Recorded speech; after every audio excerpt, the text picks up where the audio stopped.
مجال ہے میری طرف نظر اٹھائی ہو.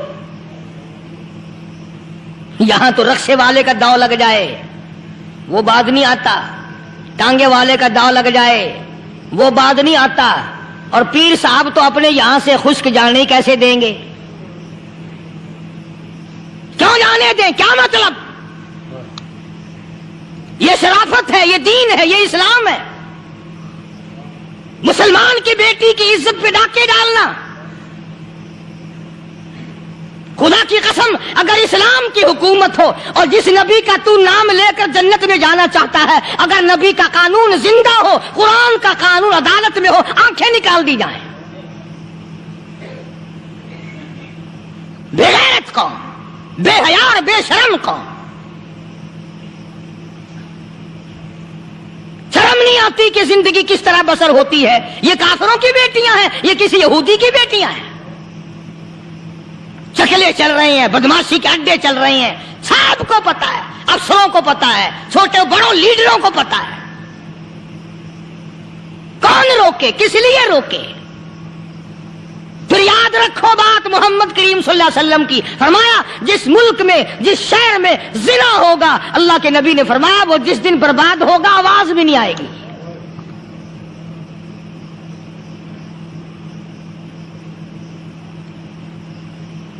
مسلمانوں کے یہاں سے ہو کر دربار نبوت سے چل کر رحمت دو عالم صلی اللہ تعالی علیہ وسلم کی چادر اوڑھ کر لڑکی اپنے گھر پہنچی. بھائی نے پوچھا بتا مسلمانوں نے تیرے ساتھ کیا برتاؤ کیا؟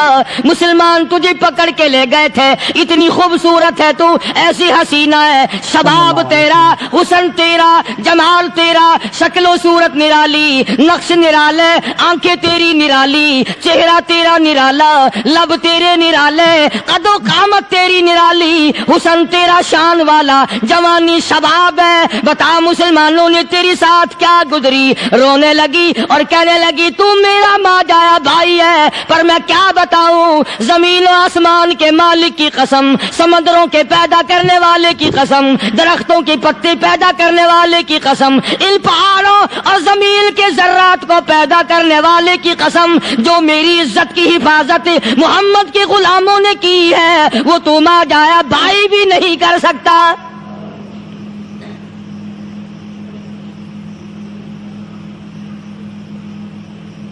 صداقت صداقت ہوتی ہے, حقیقت حقیقت ہوتی ہے, چھپتی تو نہیں. کاغذ کے پھولوں سے خوشبو کیسے آئے گی؟ پلاسٹک کے پھول گلاب کے بنا کر سرانے میں لگانے تو آسان ہے, مگر گلاب کی خوشبو نہیں تم لا سکتے. صلی اللہ علیہ وسلم. ارے وہ بھائی بھی تھا تو کافر, پھر بھی مقدروں والا نکلا. انہوں نے تو کفر چھوڑ دیا, اور ہم سے ریت نہیں چھوٹتی, رسمیں نہیں چھوٹتی, ہم سے شرک نہیں چھوٹتا, ہم سے بدعات نہیں چھوٹتی. بھائی کہتا ہے بہن کو, توجہ کرو, کبھی دنیا میں انصاف کی بات کرنے والے لوگ بھی زندہ تھے. کفر اسلام ایک اور چیز ہے, انصاف کی بات تو کہا کرتے تھے.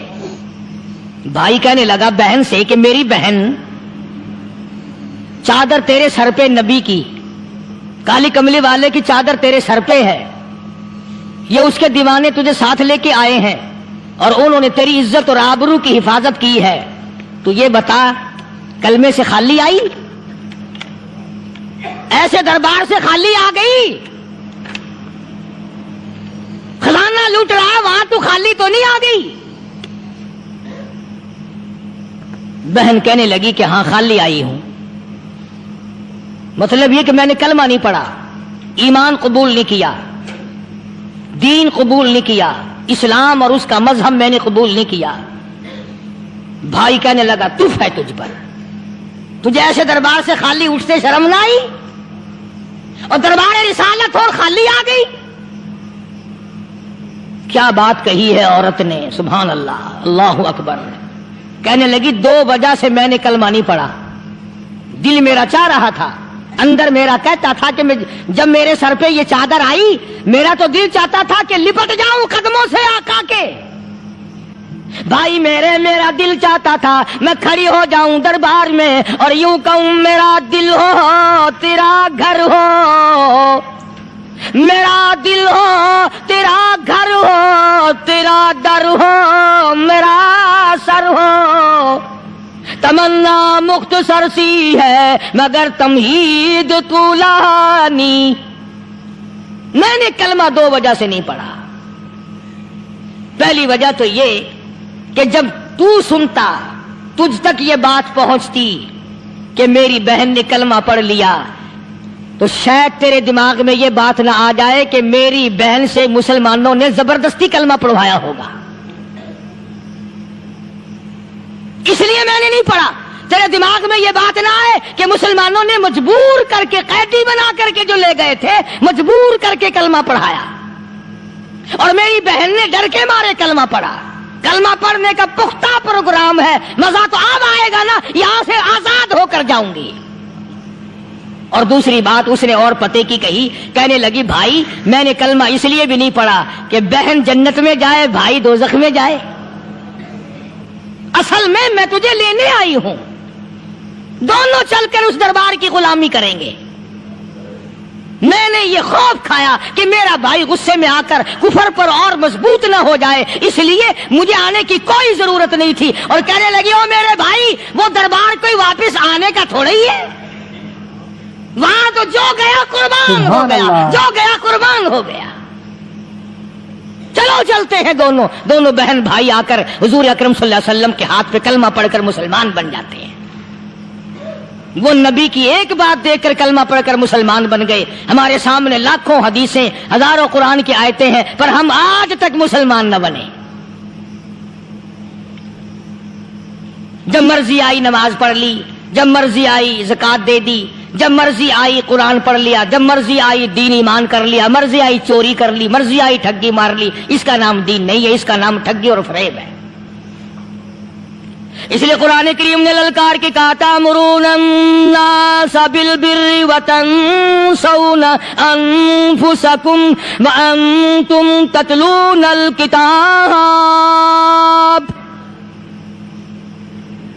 دوسروں کو اسلام کا نام لیتے ہو، دوسروں کے سامنے مسلمان بنتے ہو، حالانکہ تم کتاب پڑھتے ہو اللہ کی۔ افلا تعقلون، سوچتے کیوں نہیں ہو کہ تم کدھر چلے ہو؟ کیا پروگرام بنائے بیٹھے ہو؟ زندگی کا لاہ عمل یہ تو نہیں ہونا چاہیے جو تم نے بنایا ہوا ہے۔ اور آگے فرمایا تأمرون الناس بالبر وتنسون انفسکم وانتم تتلون الکتاب افلا تعقلون واستعینوا بالصبر والصلاة۔ اگر تکلیف آئے، پریشانی آئے، کوئی مصیبت آئے تو صبر اور نماز کے ساتھ قائم رہو۔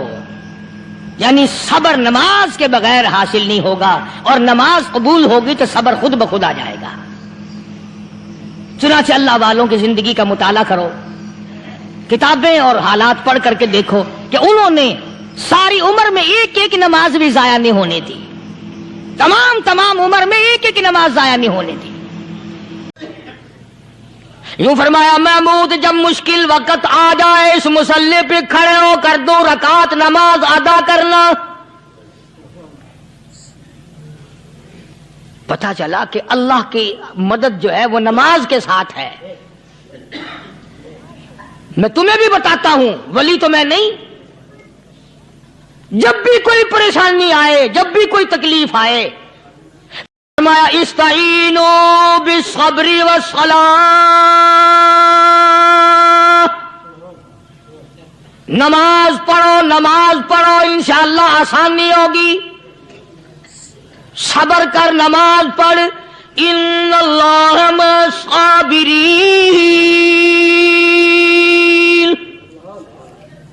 اللہ پاک صبر کرنے والوں کا ساتھی ہے۔ صبر بھی کرتا جا، نماز بھی ادا کرتا جا، جس سے تیرا بگاڑ ہے یوں بھی سوچتا جا میری طرف سے کوئی ظلم نہ ہو جائے، میں مارا جاؤں گا۔ چھلا ساتھ لے کر چلا گیا اور اپنی فوج کو لے کر کے سومناتھ کے مندر پہ حملہ کر دیا۔ مسلمان فوج بڑا سفر کر کے آئی تھی، دور سے آئی تھی، تھکی ہوئی تھی، چور چور تھی، اتنے حالات نہ تھے، اتنے ہتھیار نہ تھے۔ 70 راجاؤں کی فوج کے مقابلے میں مسلمانوں کو شکست ہو گئی۔